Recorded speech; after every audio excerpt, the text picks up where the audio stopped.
Vous écoutez Seriland et dans l'épisode qui suit, je vous propose de revenir sur les temps forts des grands entretiens accordés par nos invités depuis la création du podcast. Ils et elles sont scénaristes, réalisateurs, comédiennes ou productrices et ont accepté de nous dévoiler les coulisses de leur série. Avec passion, avec émotion souvent et surtout avec honnêteté. Seriland, épisode 33. Au programme de cet épisode, vous allez entendre la voix de Marine Francoux, directrice d'écriture de la série policière Engrenage, qui raconte son émotion quand il a fallu mettre un point final à une fiction qui existait depuis 15 ans. La productrice Isabelle Camus, elle, nous dévoile dans quelles conditions elle a tourné les premiers épisodes de la série culte Un gars, une fille, et c'est croustillant. Éric Benzekri, un des créateurs de la série politique Baron Noir, revient sur le casting et notamment sur le choix de Cadmerade. Et il nous explique aussi à quel point il est rongé par son souci du détail, de tous les détails. Un des réalisateurs de la comédie 10%, Marc Fitoussi, évoque lui sa collaboration avec Charlotte Gainsbourg, Sandrine Kiberlin ou encore Sigourney Weaver, un homme heureux au milieu de ses stars. Et puis la comédienne, Nadège Bossondiane, dans un grand entretien extrêmement fort, raconte ses difficultés à s'imposer en tant qu'actrice, en tant que femme, en tant que noire également, et accepte de revenir sur quelques-unes des discriminations dont elle a été victime.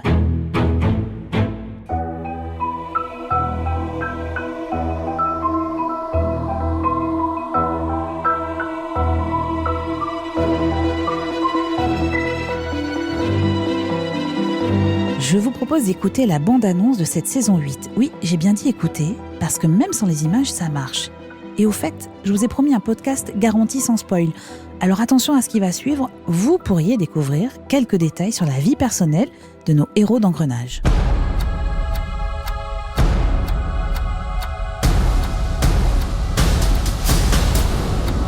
Maintenant, il faut les relancer. Non. La seule chose à faire, c'est de dissoudre ce groupe. J'ai rarement vu un corps d'enfant aussi marqué. Ali, ça va ? C'est à moi que vous devez obéir, commissaire. C'est passé quoi avec la juge ? Tu la connais mieux que moi, elle va nous faire chier. Quand même pratique d'avoir un ancien flic sous la main, non ? Je le sens pas, mais... On va le tester. Si je fais ça, c'est pour devenir flic. T'es sûr que t'es encore avec nous, là ? Gilo ? Je peux pas avoir fait tout ça pour rien. Création originale, Engrenage, dernière saison, disponible avec Canal+.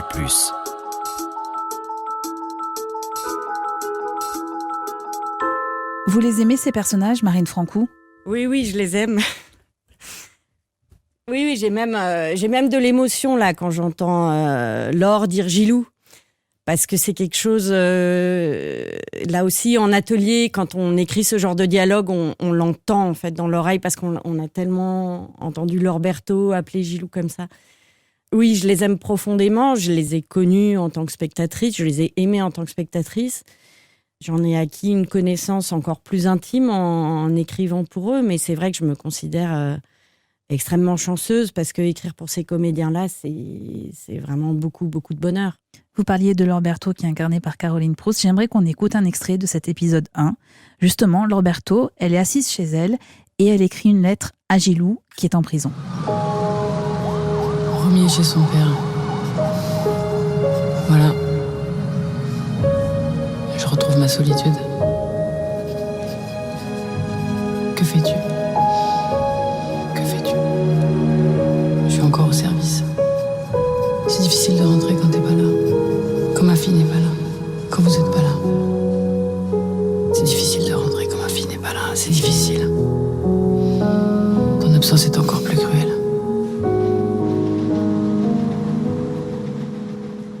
Cette scène, vous l'avez imaginée sur le papier, encore une fois. Quand vous voyez le rendu à l'image, qu'est-ce que vous ressentez ? Alors, c'est intéressant que vous ayez choisi cette scène parce qu'elle fait partie de ce que j'aime beaucoup. Dans mon travail, c'est la complémentarité. C'est-à-dire que cette scène n'était pas écrite au départ.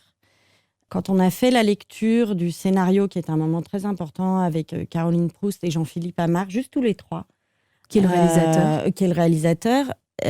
Caroline a dit, je trouve que on ne parle pas assez. L'épisode était tel qu'il est, cette scène en moins. On ne parle pas assez de ma relation à Gilou. Alors j'avais des arguments, je disais si, regarde, je ne veux pas spoiler, mais il y a beaucoup d'éléments. Et puis, comme elle est assez entêtée, à un moment, on s'est regardé avec Jean-Philippe et puis on a dit, qu'est-ce que tu voudrais ? C'est toujours un peu difficile parce qu'on se dit, oulala, est-ce qu'on ouvre la boîte de Pandore ? Et elle dit, je sais pas, par exemple, je pourrais tenir un journal intime. Donc là, j'ai dit à Caroline, mais c'est pas du tout dans le code d'engrenage. Enfin, est-ce qu'on n'est pas en train là de se fourvoyer ? Tout notre défi, c'est toujours de tenir ce pari d'engrenage. Et c'est, je crois, ce que les spectateurs aiment, c'est qu'on parle de l'intime, mais toujours avec des gens au travail. Donc, est-ce qu'on va vraiment faire ça ? Et puis, on s'est dit, on peut toujours le faire. Et puis, si ça passe pas au montage, on le mettra pas. Mais après tout, allons dans le sens de cette idée de Caroline. Et je lui dis, alors maintenant, moi, je vais devoir écrire ça. C'est pas facile. C'est pas du tout dans le style d'engrenage. C'est pas, moi, des journaux intimes, j'en ai écrit. Mais alors, je me suis attelée à cette tâche. Caroline a repris certaines choses. On a abouti à une version qui nous plaisait à toutes les deux et à Jean-Philippe Amar. Et puis, il y a ce moment aussi où Jean-Philippe le met en scène, en plus d'une manière qui sublime encore ce côté un peu hors ADN d'engrenage. Et là, je me suis dit au montage, est-ce que ça va passer ? Et ça a fait l'objet de discussions avec Canal+, parce que c'est toujours intéressant d'aller un petit peu aux limites, surtout pour une saison 8, d'aller un petit peu aux limites du code habituel de la série, mais en même temps, il ne faut pas perdre les spectateurs. Donc, voilà, c'est une scène qui a fait débat. Ça me plaît beaucoup que vous l'ayez choisi. Je n'étais pas au courant, je vous le promets. Comme quoi, l'audace est quelque chose qui est souvent récompensé. Je voudrais qu'on écoute un extrait de l'épisode 1, toujours. C'est un dialogue entre le commissaire Beckrich et son supérieur. Vos statistiques du dernier mois sont très bonnes, il n'y a rien d'alarmant. Pourquoi vous voulez des effectifs en plus ? J'ai un groupe qui tourne à 5 depuis 3 mois, je trouve pas ça normal. Enfin, vous connaissez nos difficultés de recrutement. La PJ, ça n'intéresse plus personne. Courir H24 derrière des voyous, flinguer sa vie de famille, ça n'excite plus les jeunes. La lourdeur de la procédure pénale a eu raison des derniers volontaires. Nous n'y pouvons rien, ni vous ni moi.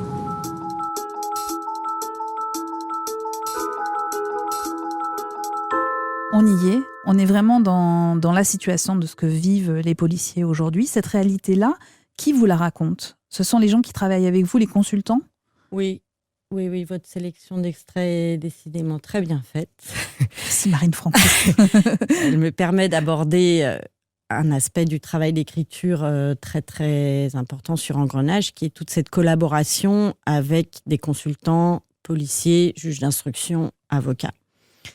On a donc ces 3 familles de consultants à nos côtés.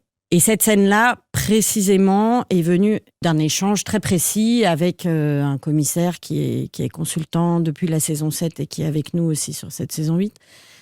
Et comment ça fonctionne ? Voilà, la situation de ce groupe qui est tricard parce qu'il paye les erreurs de la saison 7, elle est posée, elle fait partie de la dramaturgie. On en parle avec les consultants, ils nous disent, voilà, quand il y a une affaire comme ça qui se passe, les policiers qui restent dans le groupe, on a plein d'exemples, l'affaire Néret, enfin ça ne manque pas, qu'est-ce qu'ils vivent ? Et ça, évidemment, ça nous passionne. Donc là, le consultant est là, il raconte quels sont les enjeux de ça.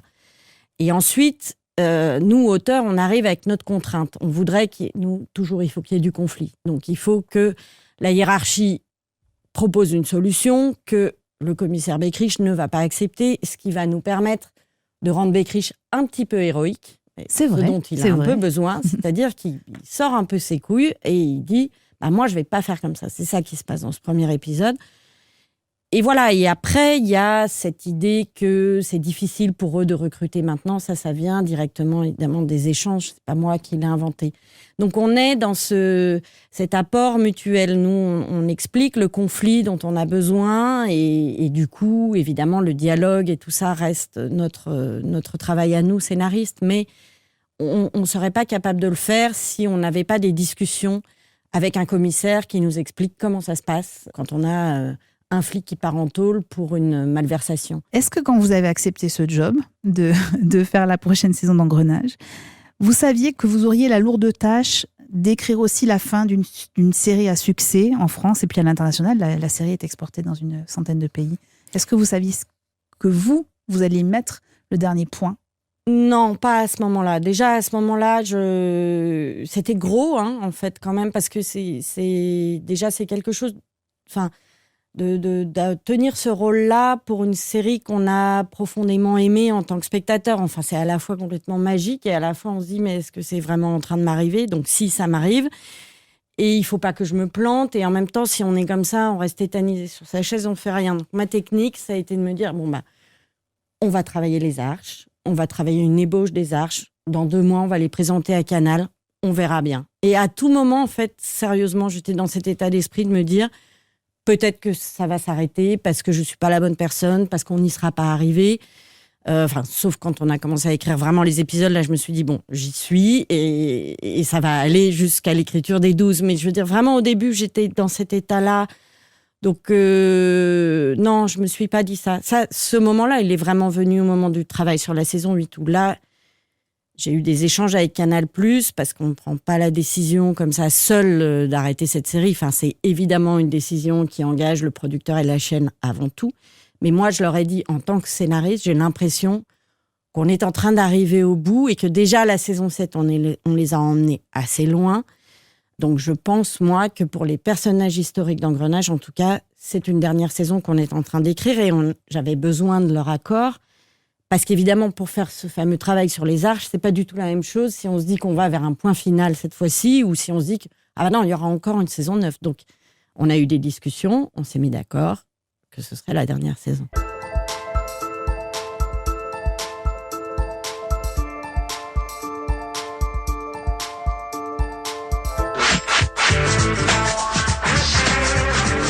Un gars, une fille, série culte, vient d'être élue série française préférée de ces 30 dernières années, selon un sondage Ipsos Sopra Steria, commandé par Télécable Sat Hebdo. Une bonne raison de replonger avec délectation dans la vie de Chouchou et Loulou. Avec Isabelle Camus, productrice, auteure, comédienne, la femme qui nous a offert pendant 4 ans et 435 épisodes les aventures d'un couple, celle d'un gars et une fille. Leur quotidien de couple s'est incrusté dans notre quotidien d'avant 20h, 6 minutes de bonheur, de bonne humeur, avec ce constat implacable, les vicissitudes de ce duo ressemblaient à ce que nous vivions à la maison. Pour débuter cette rencontre avec Isabelle Camus, il fallait retrouver nos 2 héros lors du premier épisode. 1999, Alex et Jean sont dans leur lit, une séquence diffusée juste avant le 20h. Là, j'ai une bosse, là ? Non. Ok. Et là, j'ai pas une bosse, là ? Non. Non ? Non, par contre, moi, j'ai l'impression que j'ai une bosse, là, regarde.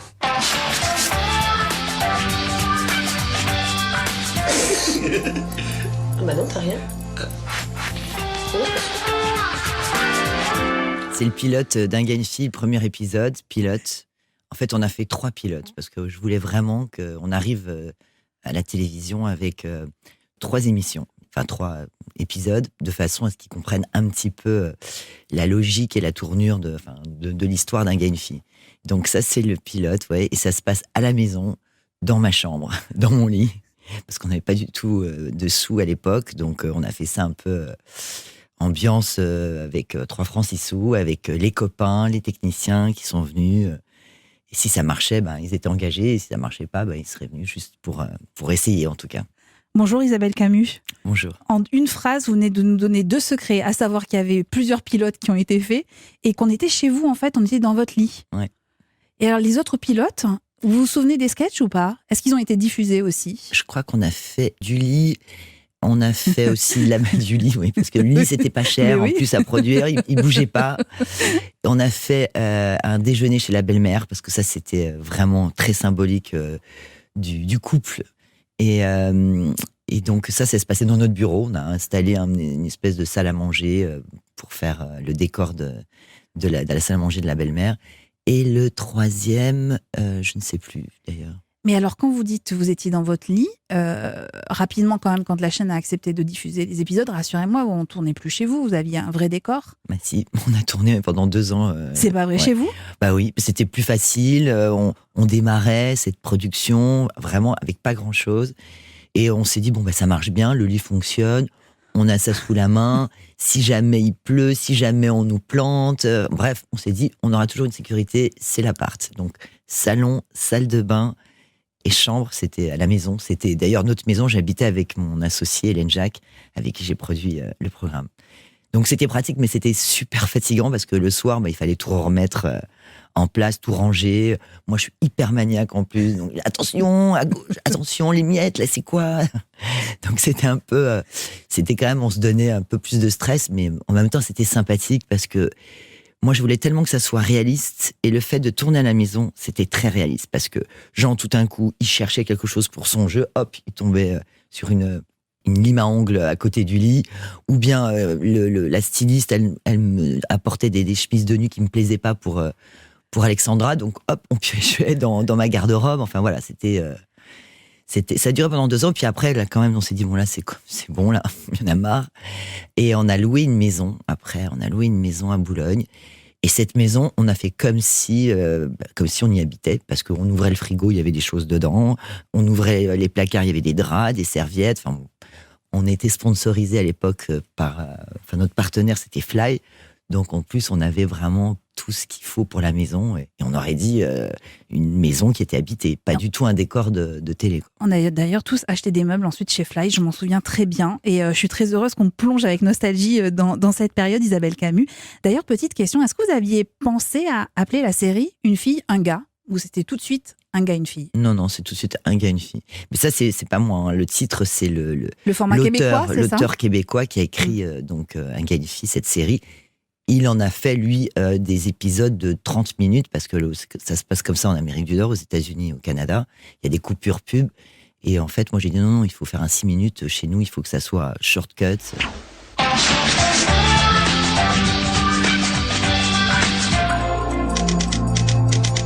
Alors, il y avait 2 raisons qui m'ont poussée à vous inviter, Isabelle Camus. D'abord, en cette période anxiogène, revoir des épisodes de la série s'apparente quand même à une immense bouffée d'oxygène. Et puis donc, je le disais en introduction, il y a eu ce sondage publié par Télécapsat qui a mis Un gars, une fille, série française préférée de ces 30 dernières années. 2 séries étrangères squattent les premières places, mais Game of Thrones et Casa de Papel. Comment vous avez réagi quand vous avez vu ce classement? Alors, ça serait très prétentieux de dire je ne suis pas étonné, mais c'est vrai que quelque part j'étais pas si étonné que ça, mais c'est quand même vraiment un honneur passer après Casa de Papel et Game of Thrones. Là, ça prend une dimension encore plus importante.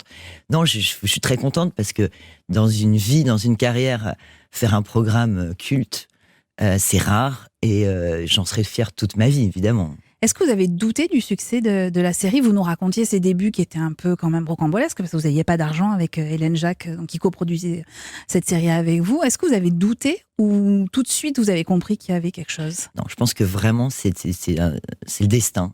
Quand j'ai commencé avec Hélène à produire ce programme, j'étais convaincue. Mais convaincue, et je pense qu'on est vraiment convaincue, on est convaincant. Et je sais pas, toutes les portes s'ouvraient, il y avait pourtant plein d'obstacles, puisqu'on avait été, avant de tourner le pilote, il y avait des prods qui nous avaient dit ouais, mais non, des chaînes qui nous avaient dit oh non, c'est trop québécois, c'est trop comme ci, c'est trop comme ça. Ils n'arrivaient pas à comprendre notre vision. Donc c'est pour ça qu'on a cassé notre tirelire et qu'on a fait des pilotes. Mais moi, j'étais sûre. On a mis toutes nos économies d'intermittents du spectacle, donc vraiment c'était un peu coup de poker, quoi. Et non, j'ai pas été étonné, mais en revanche ça n'a pas été facile dans le sens où il a fallu quand même s'installer, il a fallu aussi pousser Michel Cotta à une programmation stratégique. Qui était la patronne de France Télévisions à l'époque, France 2. Et oui, elle nous avait mis à 19h40, qui est un carrefour de publicité, donc on était noyés dans les pubs. Et moi, j'insistais, je voulais absolument que ça soit dans la case de Nounours, parce que dans mon enfance, il y avait Nounours juste collé au journal de 20h.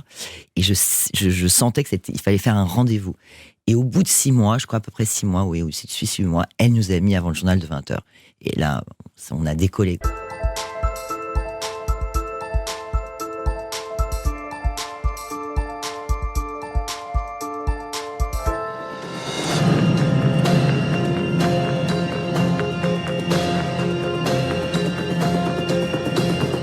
Éric Benzekri, bonjour, bienvenue dans Série-Land.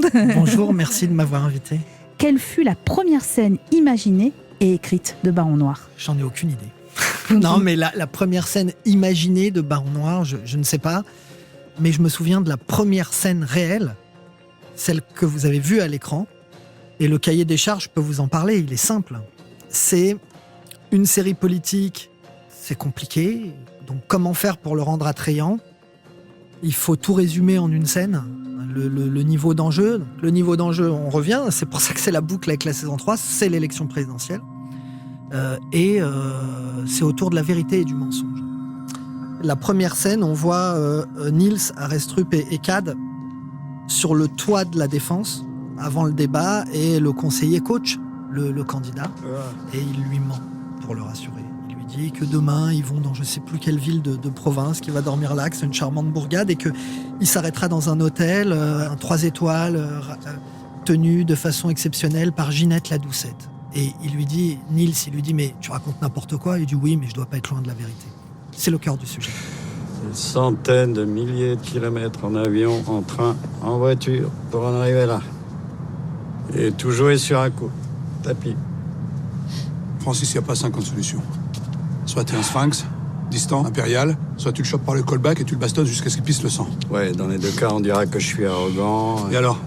Eh ben alors, toujours pareil, arrogant, méprisant, prétentieux. C'est merveilleux. Ah bon, c'est merveilleux. On te demande d'être le meilleur, mais il faudrait que tu restes modeste. Ça n'existe pas. Ce qu'ils veulent les gens, c'est un patron. Qu'est-ce qu'on fait demain ? Demain, t'as ton dernier meeting à Rouen. Je dors là-bas ? Ah bah c'est joli, Rouen, non ? Ouais. Hôtel-restaurant Le Babrio, 3 étoiles. À 50 mètres de la Nationale. Néanmoins très calme, dans un écran de verdure.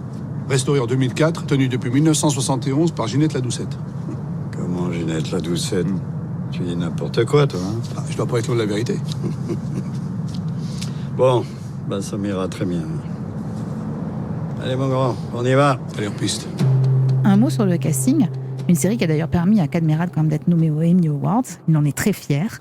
Est-ce que vous avez d'abord participé au casting ou est-ce que vous avez découvert les comédiens et est-ce que vous avez été étonné de Cad Merad, par exemple ? Non, on a participé au casting et cette histoire était déjà dans les journaux, mais quand, en fait, Canal, et ils avaient raison, cherchait un acteur populaire pour contrebalancer le fait de faire une série politique aussi technique.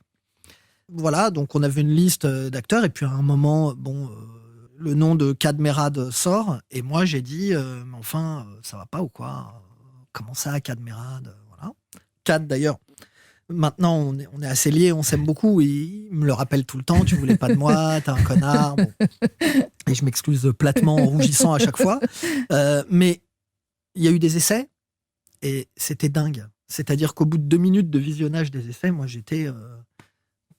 je veux dire, j'aurais pas pu imaginer mieux parce qu'il y a un côté animal, ça allait au-delà du flow.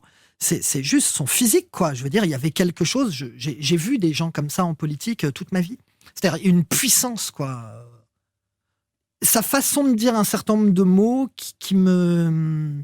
À la fin, je l'entendais lui, donc c'était un bonheur de le dialoguer, quoi. Vraiment, il y a eu une fusion. C'est extrêmement important dans les séries de pouvoir arriver à ce niveau-là de collaboration entre le comédien et le scénariste. Ouais, voilà. Ouais. Et il n'y avait jamais un mot de trop chez lui. C'est un respect profond. C'est super, quoi.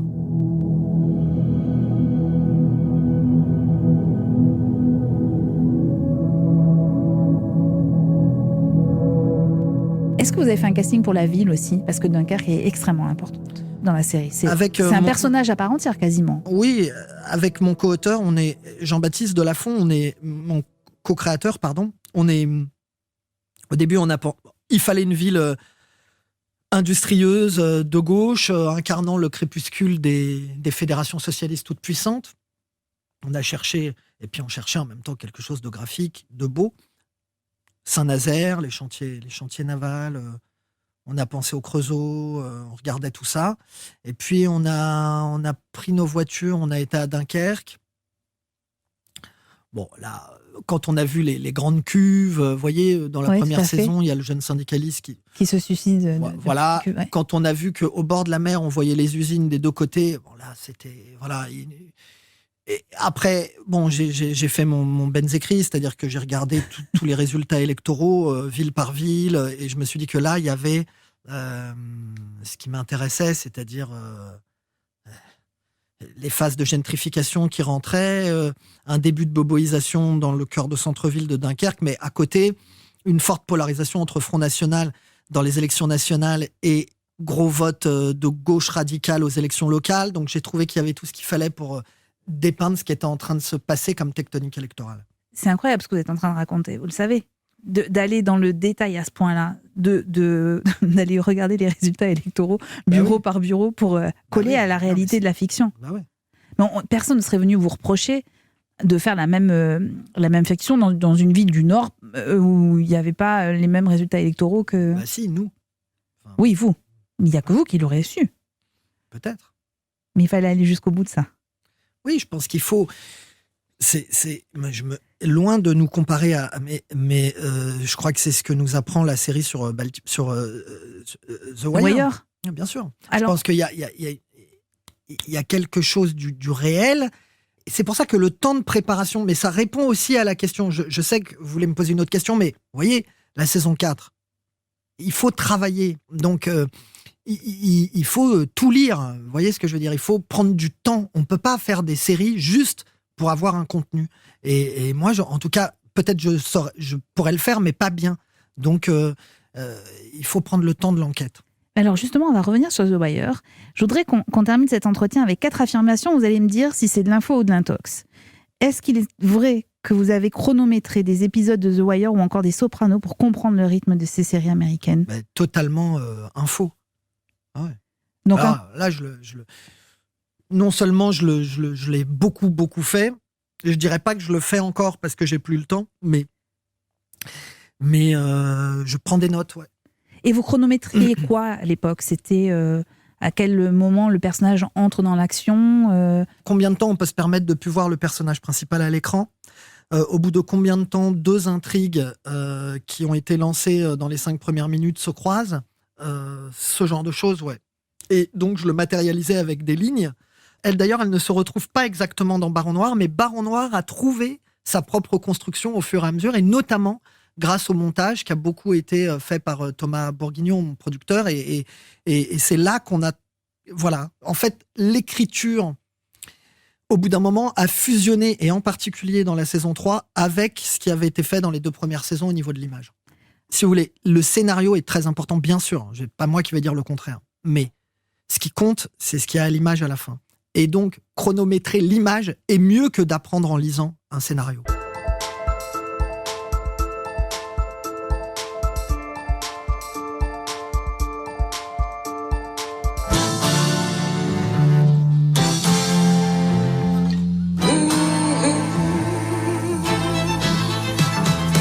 Bonjour Marc Fitoussi. Bonjour. Nouvelle saison donc de 10%. 6 épisodes, dont 3 que vous avez réalisés. Les 3 autres sont signés Antoine Garceau. Première question idiote. Donc vous avez le droit à une réponse idiote. Comment vous faites pour décider qui va réaliser tel ou tel épisode ? Est-ce que vous jouez à Shifumi ? On pourrait jouer à Shifumi parfois parce qu'on a tous envie de diriger certains des guests qui vont débarquer. Mais très franchement, on s'entend très très bien avec Antoine et ça s'est jamais fait, disons, dans la douleur. Voilà. Alors curieusement, moi, je me suis un peu spécialisé dans les guests féminines, mais peut-être aussi parce que voilà, dans le cinéma que je peux faire, j'ai souvent eu des héroïnes. J'avais déjà travaillé avec Isabelle Huppert, avec Sandrine Kiberlin, donc un peu naturellement, quand elles viennent sur 10%, on pense à moi. Mais voilà, et si bien qu'Antoine maintenant est devenu un peu le spécialiste des guests hommes. Il a eu l'année dernière Gérard Lanvin et cette fois-ci donc Franck Dubosc, José Garcia, Jean Reno. Il y a une spécificité dans 10%. On a 2 types de scènes à tourner. Il y a celle avec les stars, comme vous avez fait avec Sigourney Weaver par exemple, et puis il y a celle avec les agents qui au fil des épisodes ont formé une sorte de troupe en fait. Exemple avec cet extrait. Alors et toi, la thèseuse, comment ça se passe avec Mathias ? En fait, je pense que c'est la première fois que ça m'arrive. Je crois que je suis jouisseuse précoce. C'est pas vrai. Non mais c'est un cauchemar, arrête.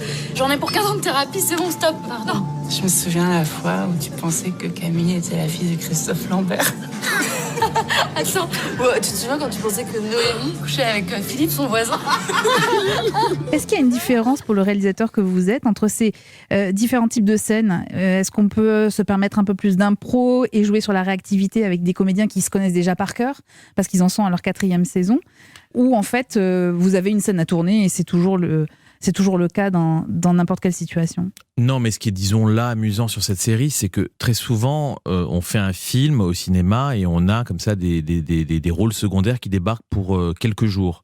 Et là, en l'occurrence, ce sont les plus grandes stars qui viennent que pour quelques jours. C'est l'effet inversé, ouais. Et c'est un peu l'effet inversé, c'est-à-dire que c'est eux qui sont extrêmement intimidés de débarquer auprès de ces acteurs qui se connaissent entre eux, qui ont l'habitude de jouer ces scènes. Et sans ça, par exemple, qu'une Sigourney Weaver est extrêmement touchante, puisque elle, Liliane, etc., Arlette dans la série, Camille, elle les connaissait pour les avoir vus sur les 3 précédentes saisons, et elle était toute timide de s'intégrer dans cette troupe, comme vous disiez, alors qu'on pourrait croire que c'était elle qui allait mener un petit peu la danse, quoi. Pour vous, ça ne change rien ? Pour moi, non, ça ne change rien. Enfin, non, mais j'ai toujours, moi, je dois être honnête, j'ai quand même très très peur quand je sais que demain m'attend Sigourney Weaver ou Charlotte Gainsbourg. Voilà, je vais pas être aussi détendu que lorsque je retrouve justement ces acteurs récurrents que je vois tous les jours. Et quand vous dites peur, c'est ça, c'est que vous avez un peu les papillons dans le ventre, quoi. Non, mais c'est, moi je sais que je passe un grand oral. Enfin, il y a un truc. Être metteur en scène, c'est aussi, c'est pas seulement dire j'aime pas, c'est aussi être convaincant dans mes suggestions. Enfin, et on parlait tout à l'heure de direction d'acteur, c'est aussi soudain aller voir Sigourney et prendre son courage à deux mains et lui dire écoute, ça serait peut-être intéressant d'aller dans cette direction-là plutôt que celle que tu as. Là, vous voyez en plus, mais bon, tout ça pour dire que elle me teste aussi. Enfin, donc voilà, mais en tout cas, je suis très content quand je sens qu'au bout de cette première journée, elle m'a cru, elle est allée dans mes directions et elle sent que je ne l'entraîne pas n'importe où, quoi. Pour moi, réalisateur, diriger Sigourney Weaver, déjà c'était totalement dingue puisque elle a dit oui. En plus de ça, très rapidement, moi je lui avais envoyé un mail avec le scénario un peu penaud. On avait obtenu son mail par la chef costumière Catherine Leterrier qui la connaissait bien. On lui propose le rôle. J'ai envoyé ce mail, il était 16h30 un dimanche. À 20h, j'avais une réponse de Sigourney Weaver dans un français impeccable qui disait « Je veux faire la série, j'adore cette série, Call My Agent sur Netflix, etc. » Derrière, me retrouver à la diriger alors qu'elle doit, sous mes yeux, comme ça, danser.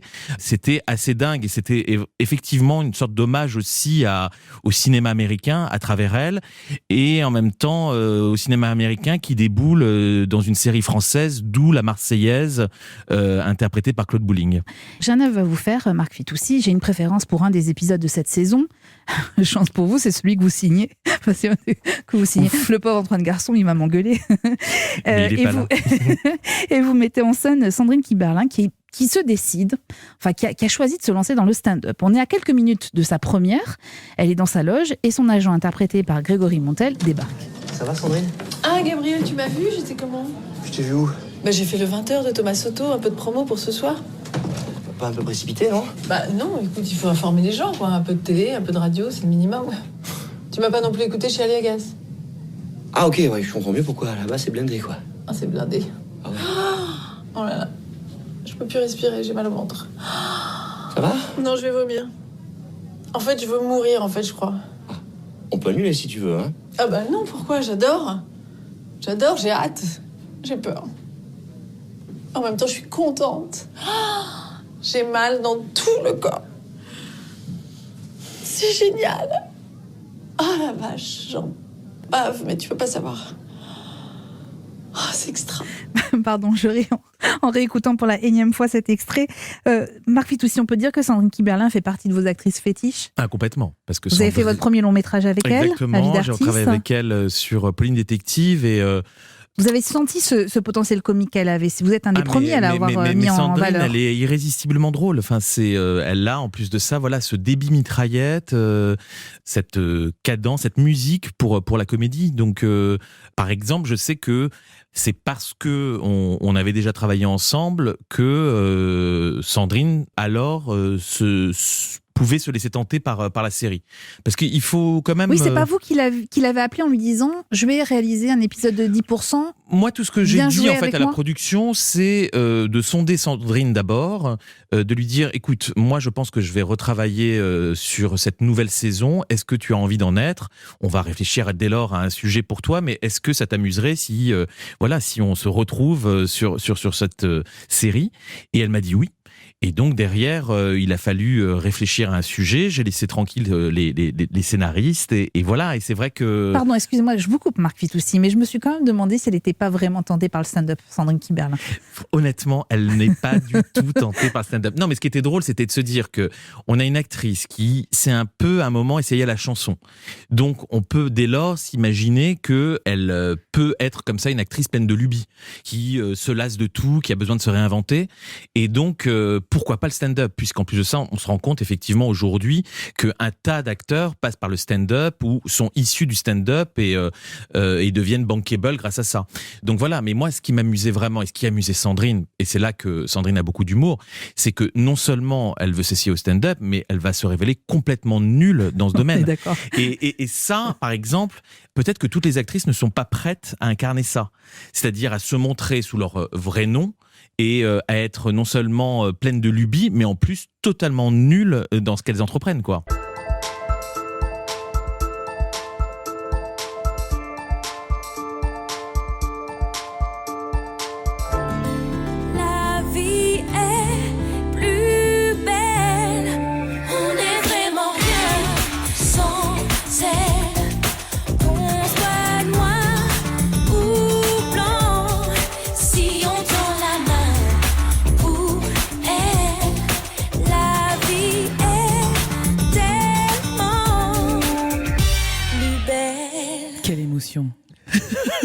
Qu'on soit noir ou blanc, moi je vais retenir ça Non, Plus belle la vie, c'est un très très grand souvenir pour moi.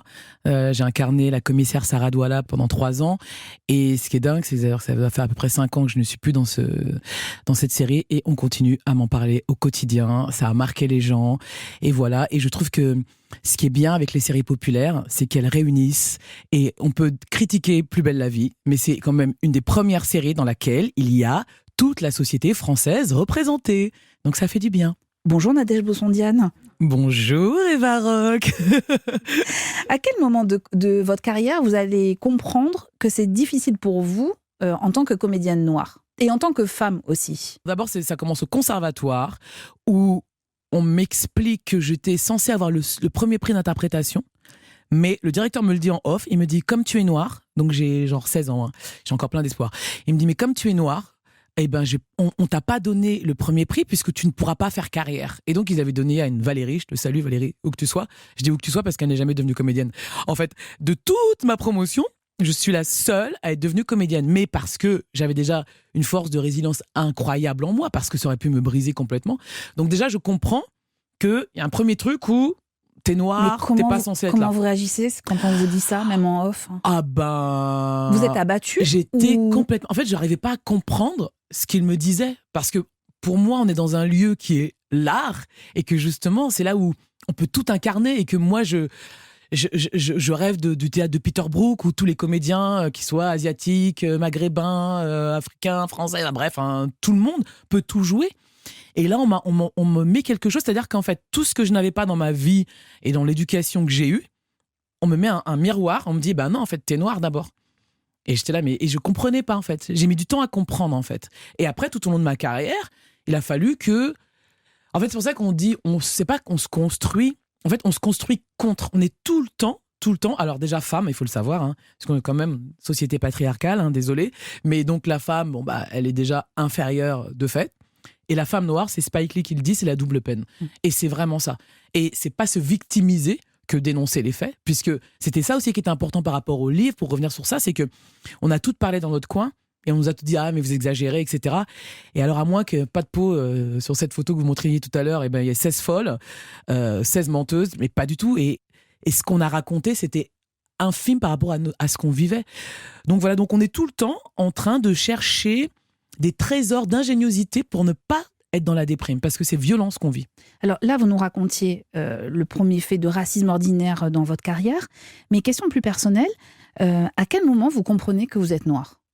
Pardon si cette question vous choque de cette façon-là. Parce que je suis noire, je ne sais pas. Je voulais vous dire un truc, Nadège Bossondiane. Vous êtes noire. En fait, je le comprends dans des petites choses du quotidien que plein de personnes racisées vont comprendre que quand vous êtes dans une boulangerie par exemple et que vous demandez je sais pas, une baguette et qu'on va vous parler comme ça. Alors de deux choses l'une, si je ne parle pas la langue, ce n'est pas parce que vous parlez comme ça que je vais mieux comprendre. Et puis on lui elle veut quoi? Elle veut. Et alors je me disais, mais qu'est-ce que c'est que ces gens?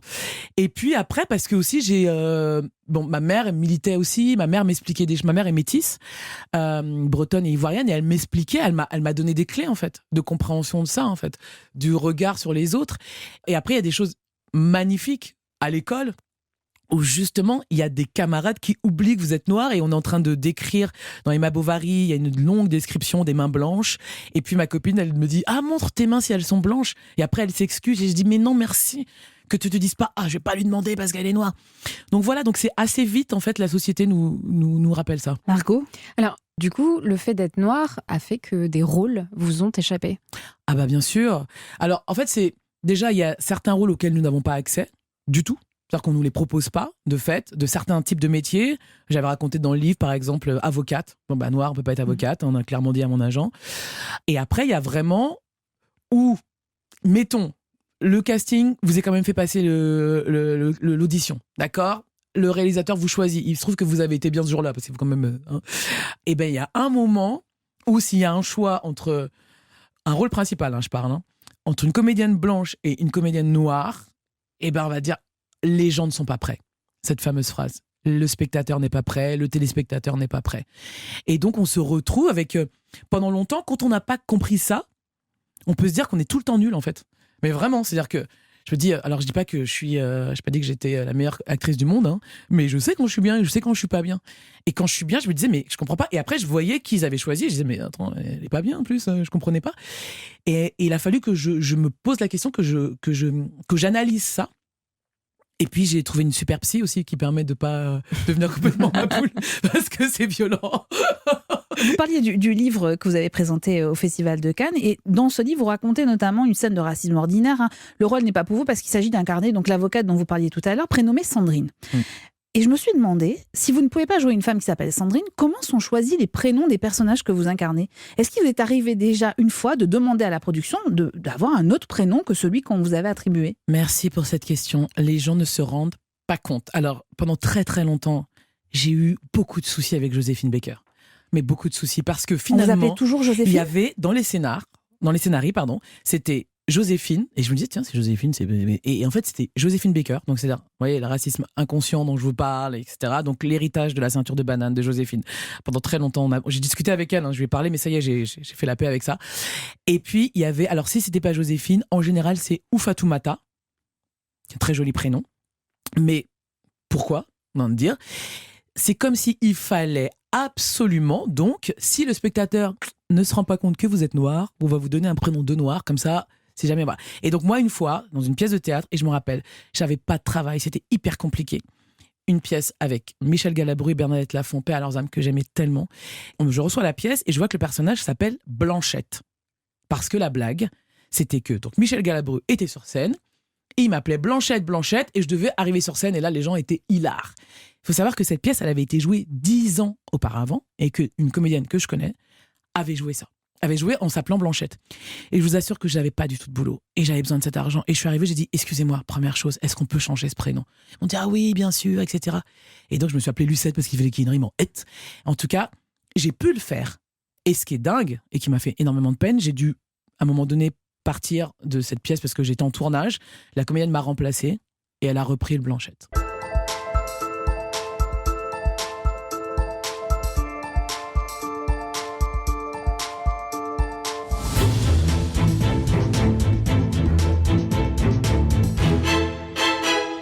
La semaine prochaine, 2 nouveaux épisodes de Sérieland vous attendent. Le premier sera consacré à la nouvelle série de la productrice Shonda Rhimes. Ça s'appelle La Chronique des Bridgerton et c'est à voir sur Netflix. Une série passionnante qui nous offre l'occasion de replonger dans les créations de Shonda Rhimes, à commencer par Grey's Anatomy. Le second épisode vous dévoilera les coulisses de la nouvelle création originale de Canal+, OVNI, une série portée par Melville Poupeau. Le comédien nous a accordé un grand entretien passionnant. Seriland est un podcast Europe 1 Studio, produit par ma fée, Adèle Ponticelli, réalisé par Christophe Pierrot et préparé en coulisses par Clémence Olivier, Magali Buteau et Tristan Barrault. Si cet épisode vous a plu, n'hésitez pas à le partager, à en parler autour de vous, à commenter aussi, notamment sur le groupe Facebook Seriland. Vous pouvez même nous attribuer des étoiles sur les plateformes d'écoute, et plus on a d'étoiles, et plus on est heureux. Attention, Seriland possède une règle et une seule, pas de spoil, et puis abonnez-vous, comme ça on ne se quittera plus.